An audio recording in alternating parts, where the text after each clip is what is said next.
অপরাধ ছিল।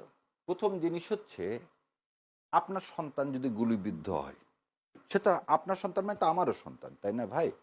আমি কি ওই দিন নিহারি খেতে খেতে নিহারি চুষবো আর সেই ছবি দিব, আর আমি বলবো এই ছেলেটার বিষয়ে আসলে অনেক কিছু বলার আছে, এই কথা বললে আপনি কি ভাবেন, কি মেসেজটা সাধারণ মানুষকে দিচ্ছেন? আপনি আপনি আনিস আলমগীর করেন না এই কথাটা, কিছু বলেন না, ছবিটা দিয়ে নন্তকে নিয়ারি খেতে যাচ্ছেন হাতি যেদিন আপনি গুলিবিদ্ধ হলেন। দ্বিতীয় কথা জেস মিল বলছে স্বাধীনতাকে এনজয় করতে গেলে, স্বাধীনতা মানে এই যে আমরা এখানে আসছি আমি আপনাকে মেরে যাবো, এটা না।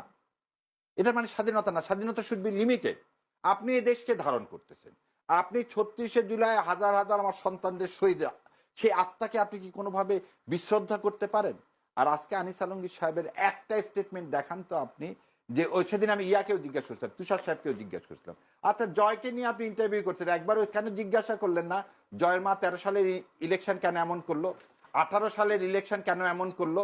আপনি তো সেই প্রশ্ন জিজ্ঞাসা করেননি। আপনি গদগদ হয়ে তাকে কি বানাতে চাইলেন? আপনি বাংলাদেশের আইটি সেক্টরের মহানায়ক, সে বিপ্লবের ধারাকায়। আপনারা এই প্রশ্ন করলেন কেন?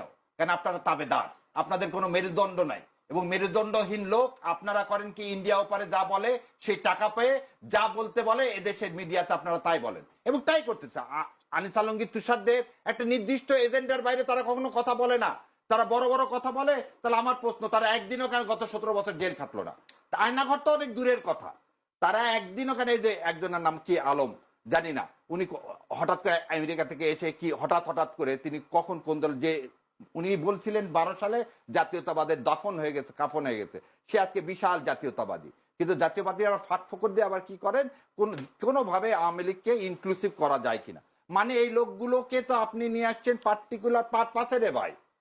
কোথাও আমাদের দুই ভাইয়ের মধ্যে তো কথা হচ্ছে না। আমরা তো এবং আপনারা দেখেন, আমরা যারা এই ভারতীয় আধিপত্যবাদের বিরুদ্ধে যাব, মিডিয়া হাউসগুলো তাদেরকে আস্তে আস্তে কমায় দিবে।